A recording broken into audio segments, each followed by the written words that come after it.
அக்கா ஹாய்க்கா. ஹாய். ஐயோ இவளா? அக்கா டிவி பாக்குறீங்களா?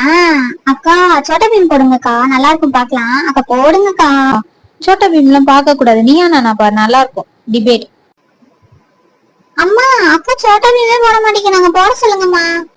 இரு போடுறேன். ஐயோ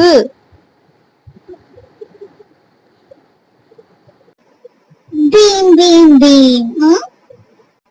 அக்கா ஸ்நாக்ஸ் இருக்கா உங்க வீட்ல? சரி நானே போய் வாங்கிட்டு வரேன். ஆன்டி கிட்ட தருவாங்கல்ல, நான் போய் வாங்கிட்டு வரேன். அக்கா உங்களுக்கு வேணுமா சிப்ஸ்? ஆன்டி கொடுத்தாங்க, சூப்பரா இருக்கு. அக்கா அக்கா உங்க போன் தாங்களே, நான் கொஞ்ச நேரம் கேம் விளையாண்டுட்டு தரேன். போன்ல இல்ல, மீட்டிங் வரும் இதுலதான் நான் அட்டென்ட் பண்ணும். தரமாட்டேன். ஓ அம்மா அக்காட்ட போன் வாங்கி கொடுங்க, நான் கொஞ்ச நேரம் கேம் விளையாண்டுட்டு கொடுக்குறேம்மா. யாரா இந்த